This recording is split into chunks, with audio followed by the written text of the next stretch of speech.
En el noroeste de Australia, en el archipiélago Dampier, arqueólogos intentan descifrar uno de los libros más importantes jamás escritos por la humanidad. Una historia escrita en piedra que podría desaparecer.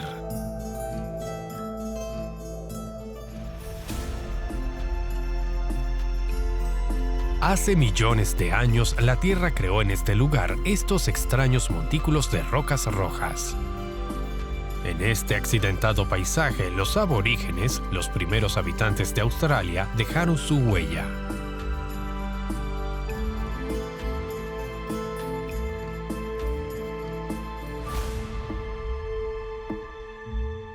En esta área hay más de 1 millón de diseños grabados durante un período de 50.000 años.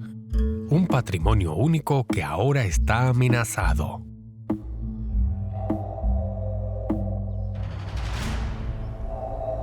Australia, el gran libro de los aborígenes.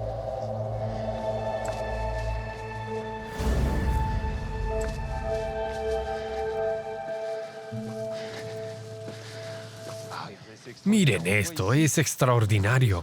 Podemos ver un pez grande y a su lado un cuadrúpedo. Estas figuras están por todas partes. Son como una constelación. Los llamamos petroglifos. Este es un lugar extraordinario. Vemos la representación de muchas especies, tanto del pasado como del presente. Canguros, emus, entre otros. Esta es la mayor concentración de este tipo de fósiles en el mundo. Es algo asombroso.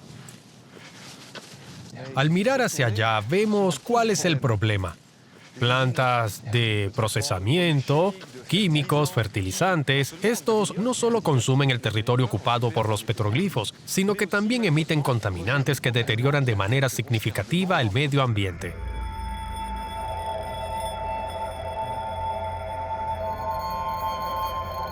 Durante 5 años, los arqueólogos han trabajado con urgencia para descifrar este gran libro de piedra. Porque a través de estos petroglifos, Joe McDonald y su equipo quieren reconstruir una historia poco conocida. ¿Y el cuerpo? La historia de los primeros australianos, desde su llegada al continente hace 50.000 años hasta la colonización europea. ¿Podríamos decir que este arte rupestre es fundamental para comprender la antigua cultura aborigen? Sí, el arte rupestre nos da una idea de las personas que habitaron esta parte de Australia durante 50.000 años, desde que llegaron los primeros habitantes a este lugar.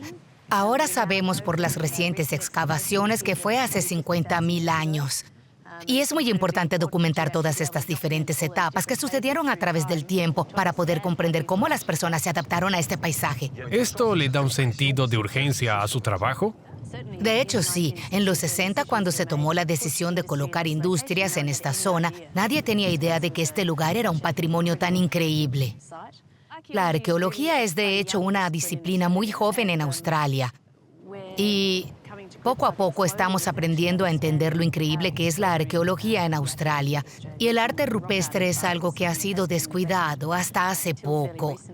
Por lo que esperamos que al hacer este trabajo podamos demostrar que estos lugares son muy importantes y que la industria no debe continuar desarrollándose en la zona porque es inapropiado. 10.000 petroglifos ya han sido destruidos por las industrias. Esto es una pérdida irreparable para la cultura aborigen. Cuando los colonos europeos desembarcaron en este territorio en el siglo XIX, consideraron a estos aborígenes como salvajes. Estas eran tribus cazadoras y recolectoras que no conocían la agricultura, no poseían nada, no almacenaban nada. Sin embargo, su estilo de vida se adaptó a la perfección a los retos de su entorno inhóspito. Su cosmogonía, llamada tiempo del sueño, se basa en la armonía de los seres y la naturaleza. ¿Cómo sobrevivió su cultura? Los colonos no quisieron conocer su historia. Pero los aborígenes que no sabían escribir dejaron estas pistas en las piedras.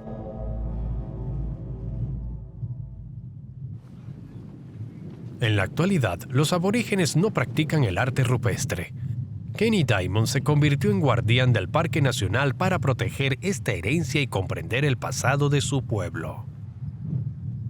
¿Cuál sería el significado de todo este arte rupestre en la cultura aborigen? Podríamos decir que la gran mayoría, si no lo es todo, trata del sueño, de lo que somos, de ubicaciones y de caminos que debemos seguir.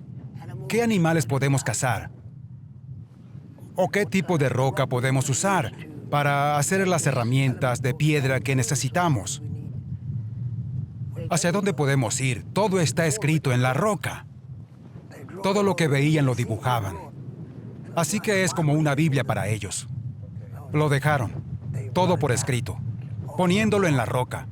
En aquellos días no teníamos papel, así que lo escribieron en las rocas.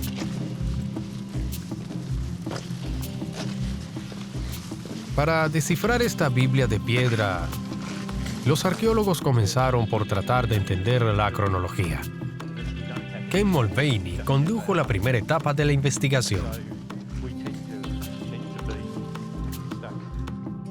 Deberías empezar a ver allá arriba, en esas rocas.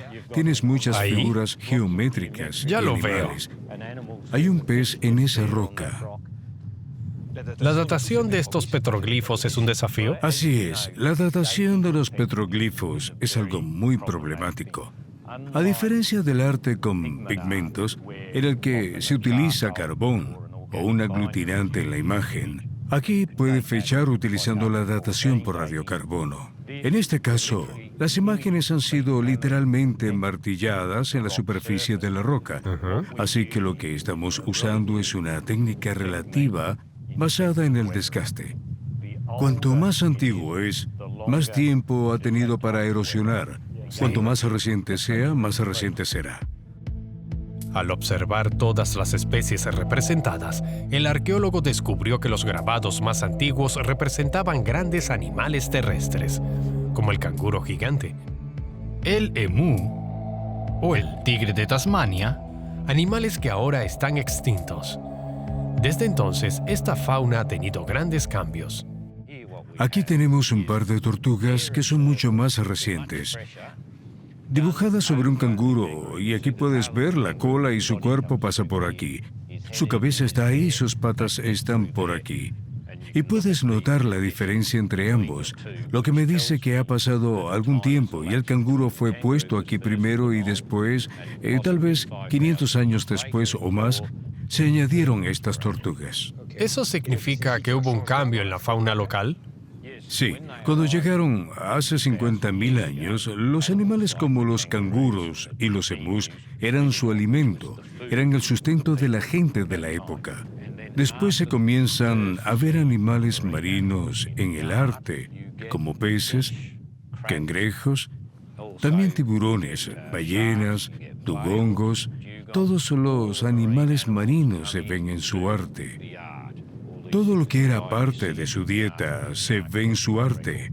El registro arqueológico cambia de un antiguo ambiente terrestre al actual ambiente marino.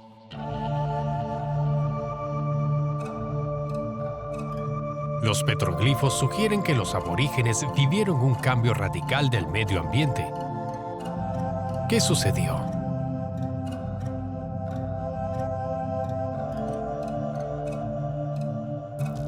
Gracias a una operación de exploración submarina y a una amplia búsqueda usando LIDAR, un sistema láser que mide distancias, los científicos establecieron que los aborígenes de la región vivieron durante la última era glacial, al final de la cual, hace 20.000 años, el nivel del mar se elevó.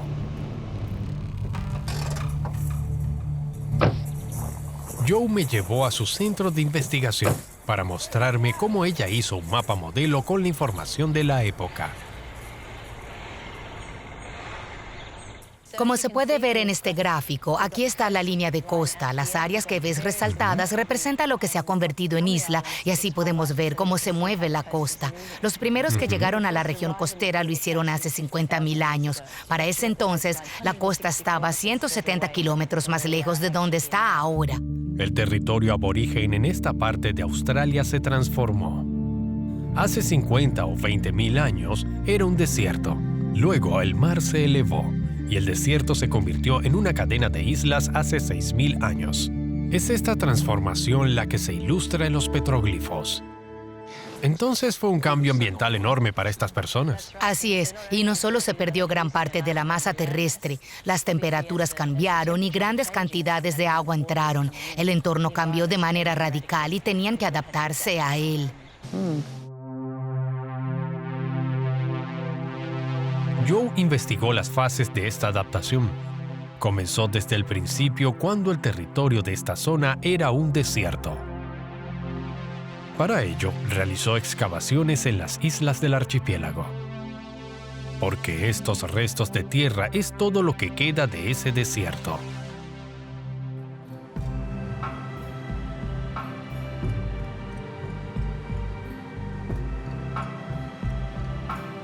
Por la mañana partimos hacia la isla Rosemary.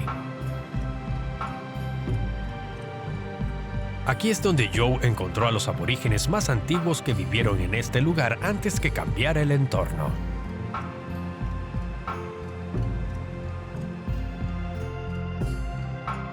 Antes de que las aguas subieran, esta isla era una montaña. Esto te da una idea de cómo se veía antes de que subiera el nivel de agua. Tenemos el océano rodeándonos ahora, pero antes era una llanura costera muy plana.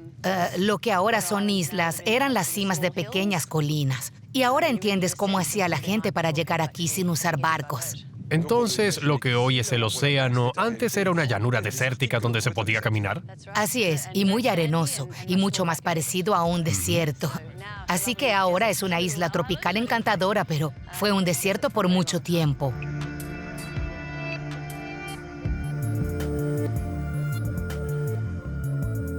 Joe ha demostrado que en este desierto, antes de que se elevaran las aguas, hace 20.000 años los aborígenes no estaban atados a un territorio, sino que viajaban grandes distancias. Hoy puede afirmarlo porque los arqueólogos descubrieron rostros, quizá las representaciones humanas más antiguas del planeta, a miles de kilómetros de aquí en la región de Queensland. Rostros idénticos han sido identificados en Australia Central. Y Joe encontró las mismas representaciones talladas en las rocas de la región. Así que encontrar estos rostros arcaicos esparcidos en áreas muy grandes significa que estas personas viajaron a través de distancias muy largas en esos tiempos antiguos. Sí, así es. Estas personas eran nómadas, gente del desierto. Eran nómadas que viajaban grandes distancias. Y los rostros arcaicos, que son muy similares en toda Australia, nos muestran esa conexión social que había en aquel tiempo. ¿Sabes cuál era su motivación? ¿Por qué viajaban largas distancias? Creemos que la gente de esa época viajaba porque la zona era muy árida. Antes, en la edad de hielo, todo era más frío y seco. Además, el clima no era tan predecible como ahora, así que tenían que desplazarse, y estos motivos nos dan un indicio de lo lejos que podían llegar en ese momento.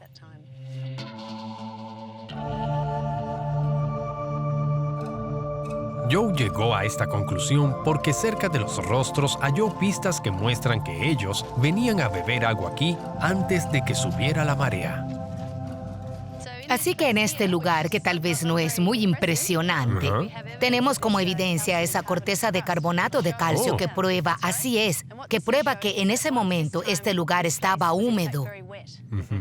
Así que todo este lugar tenía una fuente de agua situada aquí.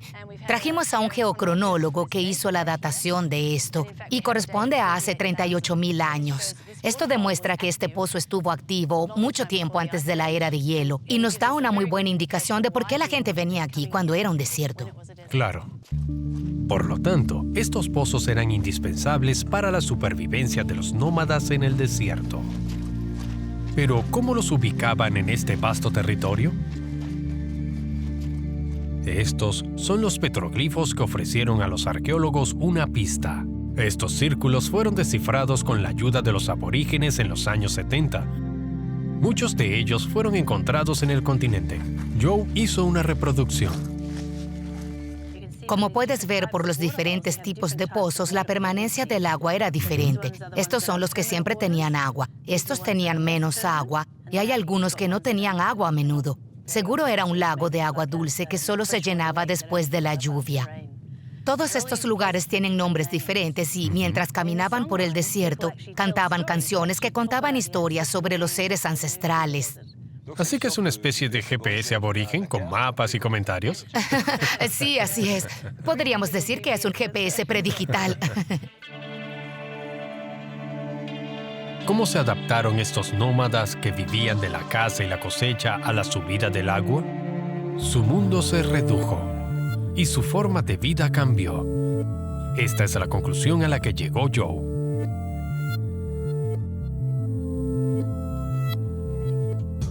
Me lleva al centro de la isla.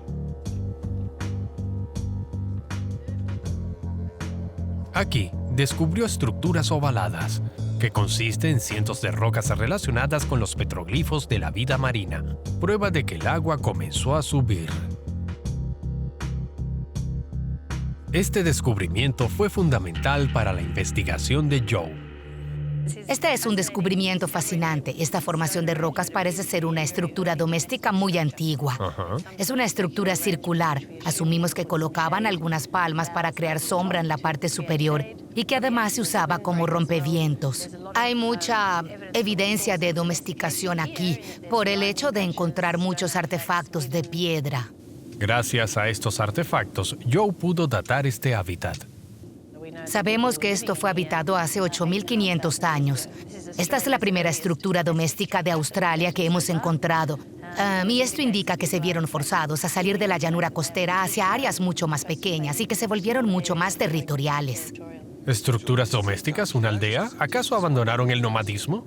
No, no lo creemos así, pero pensamos que necesitaban este lugar para controlar de alguna manera las relaciones sociales. Pensamos que continuaban siendo cazadores y recolectores, todavía seguían viviendo como nómadas, pero en este lugar en particular se establecieron por mucho tiempo para controlar su modo de vida y la manera en cómo se relacionarían en un ambiente así. Se detuvieron y se anclaron en un territorio. Joe descubrió que a medida que el mar se elevaba, el fenómeno aumentaba.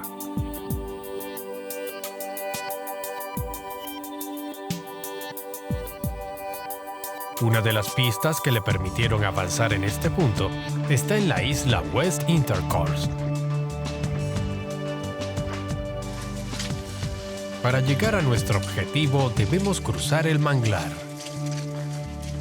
Joe me lleva a los pies de una extraña colina. ¡Vaya, es enorme! Al acercarme, me doy cuenta de que todo está cubierto de caracolas. Suponemos que esta área data de los últimos 4.000 años e indica un momento en que los cazadores-recolectores se estaban volviendo un poco más sedentarios. De hecho, pensamos que vivieron en este lugar por muchos años. Se enfocaron en este lugar y tiraban sus restos de comida aquí, así que establecieron un campamento por un tiempo en este lugar. Y si miras a tu alrededor, verás otros montículos que muestran que este no es un evento aislado. Indica un cambio en la forma en que se enfocaron en esta tierra. Los nómadas vivieron aquí en grupos por un largo tiempo. La cantidad es impresionante. Seguro eran varios grupos. Lo más probable es que entre todos se comieron estas caracolas. Exacto. Es probable que estemos evidenciando los restos económicos de un conglomerado local. Así que el arte rupestre nos está mostrando que múltiples grupos de personas estuvieron en este lugar en el pasado y consumieron mucha comida. Mira cuántas caracolas hay aquí.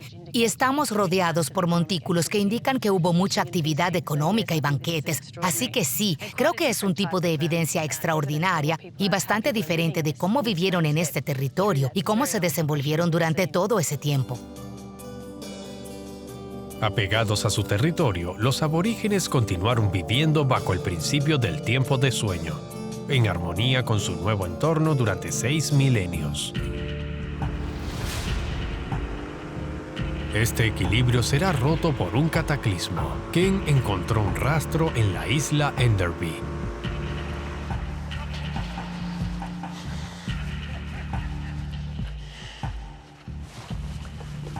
Esta es la roca que quería mostrarte. Es muy borroso, pero es muy significativo. Hemos visto el arte que los aborígenes produjeron durante 50.000 años. Esta es una de las pocas imágenes que muestran el contacto con Europa.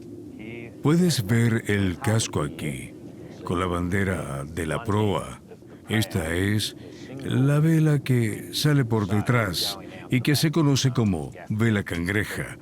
Además incluyeron la reproducción del agua. Esto de hecho coincide con una nave conocida que fue anclada en esta bahía en 1818. Pero se parece a cualquier barco. No, no es así porque la forma de la vela y esa proa delantera solo le pueden pertenecer al The Mermaid, el navío de Philip Parker King. Vaya. Cuando navegaba para el almirantazgo británico en la costa de Australia Occidental en el año 1818. Lo que permite a Ken estar tan seguro son los escritos de la expedición y en especial esta acuarela de Philip Parker King. Representa su barco anclado en la isla de Enderby en 1818. Este barco fue dibujado desde la isla por los británicos y los aborígenes. Así que este es uno de los primeros petroglifos históricos. Sí, así es. El contacto en esta zona no comenzó hasta la década de 1860, cuando se produjo la colonización europea. Después de eso, las relaciones fueron desastrosas para la gente de aquí. Pero si creemos en los relatos históricos, la reunión pudo haber salido bien. Los aborígenes creen que estos extraños hombres blancos pueden ser sus antepasados y los acogen como tales. Pero la bondad es corta. El alcohol se convierte en una moneda de cambio y causa violencia. Los colonos, en su mayoría hombres, no dudan en explotar sexualmente a las mujeres. Y ocurre lo inevitable.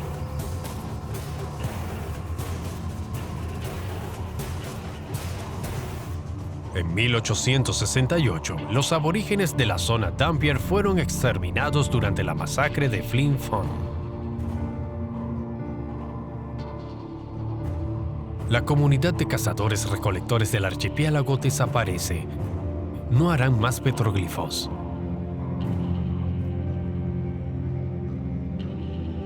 El gran libro de piedra se cierra.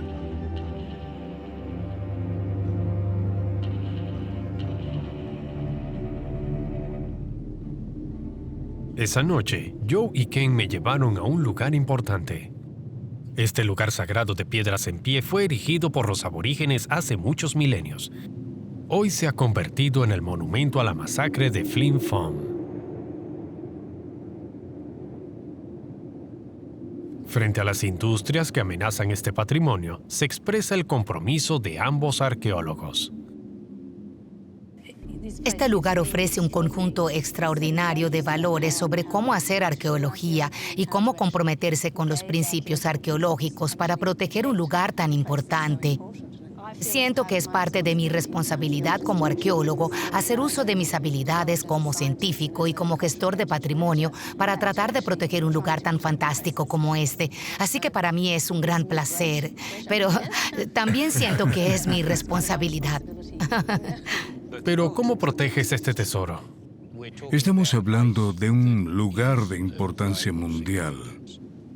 No hay otro lugar en el mundo que tenga tanto arte rupestre en forma grabada, los petroglifos, como los que se encuentran aquí en este archipiélago, junto con todas las otras partes del registro arqueológico, incluyendo lugares como estos monumentos sagrados.